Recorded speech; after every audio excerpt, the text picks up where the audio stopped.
Hey, there we go. Perfect. Okay, well, as I was saying to absolutely nobody, this is Donjon.bit. This is what I use as a DM to generate dungeons. It's really cool. For D&D 5e, you also got like Pathfinder 4e, a bunch of other stuff that I don't really use. D20? What is D? Is D20 like a type of Drungeons and Dragons? Yeah, probably not. So anyway, it's got a bunch of cool stuff. So you can do like party size. Me personally have a party of 4. And then dungeon level. We're just gonna go with level 5 for now. And you can add like a dungeon motif, right? So like, it also, let alone does it just like give you the dungeon layout in the different rooms and stuff, but it also gives like encounters and trapdoors and just traps in general. As you can kind of see in the little preview, it like numbers the rooms, right? So what you can do is it'll say like room 1, there's like a falling ceiling trap in a 10-foot wide or 10-foot by 10-foot square. And so you can say, okay, well, I'll put that right here, and you can determine where that goes. But fair warning, these dungeons are huge. Even the small ones are sometimes way too big. Dungeon motifs, you can do, all these different options. Is it a dungeon in the bottom of like a water cave, an underwater cave? Is it one in the Underdark? Because those can be really cool. A plane of fire, plane of cold. You can do a lot of different motifs, or you can do even abandoned. So there's very few things in there, very little, and then it's more just kind of like you're crawling through trying to find your way. So for now, let's go with like undead, because that's typical. Map style. This kind of just changes what it looks like. So like it changes the like shaded areas. So let's go with like wooden. You can see that looks really cool. Actually, I really like that. I've never chosen wooden before. That actually looks really cool. Okay, let's try something else. Glacial. I haven't tried a lot of these. Oh man, that one looks cool. I really only use. Now get this. I really only use dungeons as underground areas. I know, some people call me crazy. So I usually have it black, just like really dark. But I suppose you could do like whatever you wanted, right? Steampunk. That looks epic. I usually use standard because it's really black and it really helps shade the thing out. Graph paper kind of looks cool, although it's a little bit confusing to me. So anyway, do whatever you want. I use standard because then I can edit the map better later. Because what I'll do is like, okay, you see right here on the test map and right, I thought there was another, well, I guess this is the stairs. So like these are stairs where the party would enter, crawl through this dungeon, and then there's stairs to go to like a lower level. My dungeons are usually 1 level because I'm a noob. So what I would do is I would just like use a black square tile and I'd cover that up. And so the black background helps my players think, oh, there was never anything there. When in fact there was. I just didn't know it. Grid, you can do hexes if you want. I personally don't use hexes because I think they're confusing, but I know some people swear by them, so you can use that. And then inverted hex, so they go the other way, or none if you're an absolute sociopath. So you can actually like play around with that if you want, but this is just kind of showing it off. Don't really know why I'm doing this because I think it's interesting. You can do cross, look at that. And so when you go into the dungeon, you see, oh, look at that. I want to say, don't be fooled by this preview. See this dungeon size, it says medium? This thing's gonna be freaking huge. So you can go to like, fine, and make it really tiny.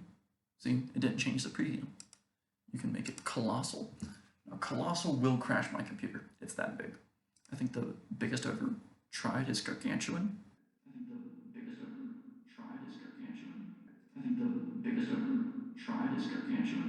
Peripheral egress, essentially, how many exits is it gonna have? Look, say boom, you can leave there. Boom, now there's many of them. Tilling, I don't know what tilling means. Did it say tilling? I don't know. You can do a bunch of cool stuff with it. Round. It's round. Keep. Kind of makes it look more like under castle walls or something. Well, let's keep it simple, stupid. Let's just go with square. Actually, no. Let's go with cavernous, because cavernous is cool. I really like cavernous, but I can't show off any of the other things. So let's just construct this real quick, and we'll see what cavernous looks like. See, look at that. Well, tiny cavernous is tiny, but look, it gives like dungeon history to it. Gives it like DC to climb. It says what the illumination is. Personally, I ignore it when it says witchlight. It gives so much stuff. And then like wandering monsters, you roll a d6 and you choose one of these. And then it's got a couple of different rooms. So cavernous can be cool, but if it's not what you're looking for, then it's not what you're looking for, man. Don't worry about it. So let's go with rectangle, which is what it's on. Room layout, you can go really dense and make the rooms really close like that. Scattered, scattered, not sparse, very few rooms. I don't like the look of that, but complex. I like complex, personally, because it's a nice little variety. Room size, you can go small. Doors, you can go secure doors. So, like, one of them's got a trap on it, probably. Standard, a few of them do, or death trap, all of them do. And they will all kill you. The corridors, you can make them straight. If you're in boring stuff, it looks like that. You go labyrinth, make them all like that. Errant, which is kind of a nice little mix. Remove dead ends is exactly what it's on. Let's go with the small. I'll show you what small looks like. Oh, I'm stupid. Don't hit that one. Don't hit that one. Dungeon size, colossal. You trying to kill me? Stairs, no stairs. Screw the stairs. They go in one way, they come out one way. That's it. Not allowed anything else. Room sizes are... That's not what I didn't say any of that. Not death trap. Let's go just secure. Make them normal. Move all dead ends. Some dead ends. Some dead ends are fun. Hey, see? This is a small one. This is a small dungeon. You can imagine what the colossal one's like. Trying to take this and then put that on the Roll20 or your other preferred virtual tabletop. Ridiculous. And especially because I like to use, what's it called?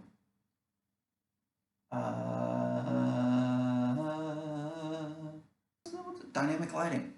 I like to use dynamic lighting. Yes, absolutely. Steal my dungeons. Go to donjon.bin or just look up Donjon.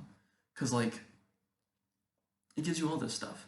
In case you're just like, I want them to be in a dungeon. Like, just, they need to get their murder hobo out and they need some decent loot. Go to Donjon. It gives you a dungeon history for it. That switches up all the time. It gives you what the walls are made out of. The floor is sand for no reason. Phosphoric. Oh no. Oh, hold on. Phosphorescent. Yeah, that's it. Phosphorescent. I'm gonna stick with that. That's definitely right. Or candles every 20 feet, or just whatever you want. You can make it dark as frick. Like it gives you ACEIM, iron chandelier, fountain. There's a flamethrower. But yeah, like you see A right there. So you're coming across an iron chandelier. There it is. An iron chandelier hangs from the ceiling here. E right there. Flamethrower in the middle of a long hallway for no reason. That's fun. And what I like to do is I go into player's map and I click that. I'm not going to do it here. But if you click that, it'll download this without the numbers and it'll make all these doors look the same. You download the player's map and then I take that as a picture, put it into my Roll20, and then that becomes your map. So it works really well, and then you can use a bunch of different tools to go around. What I was saying about dynamic lighting is if you make it too much, then you're going to have a heck of a time creating those borders for lighting on here. Because you have to draw a line on every single wall in order for people to not be able to see through it. That's what I like doing. If you don't like doing dynamic lighting, you just want to reveal one room or hallway at a time, then go for it, and you can make as big and as complex of a dungeon as you want. But yeah, I like this. Donjon also has some other cool stuff. They've got under D&D 5e, random dungeon generator, which is what's here. Initiative tracker, which I prefer the one on Roll20. Simple. Random encounter generator, magic shop generator. Let's go to that for a second. Like you can go, you're in a village, and it is a scribe. There's a scribe in the village. So it gives you location on this street near major crossroads. Items, they got a couple items for sale. And okay, so I said scribe, so all of these are going to be scrolls. But you can go in here and be like weaponsmith.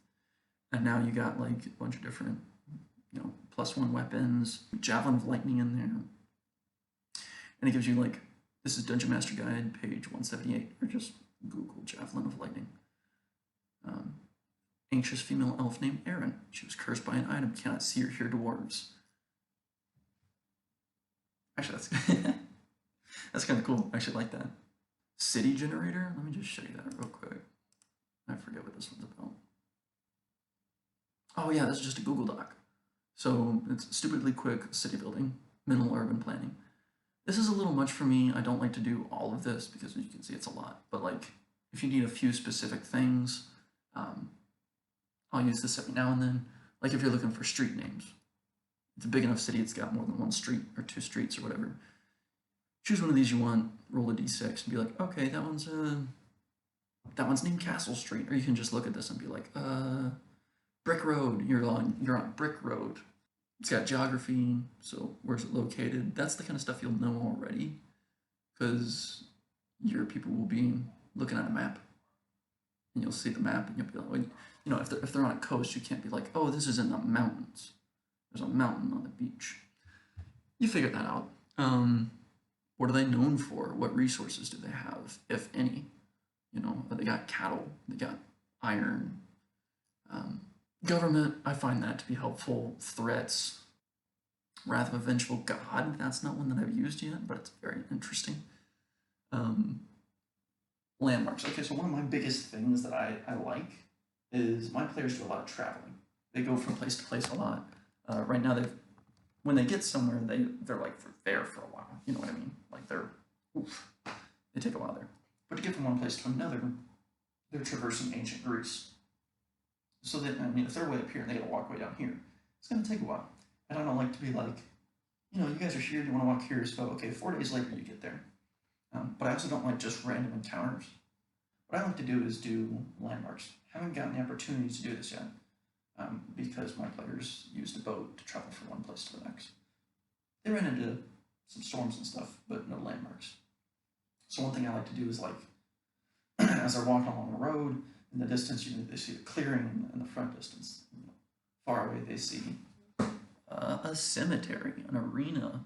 You see an academy or university. Some of your more intelligent players may want to go look at that, see what's going on. There are really cool things you can integrate. Stuff that doesn't necessarily have to do with like the main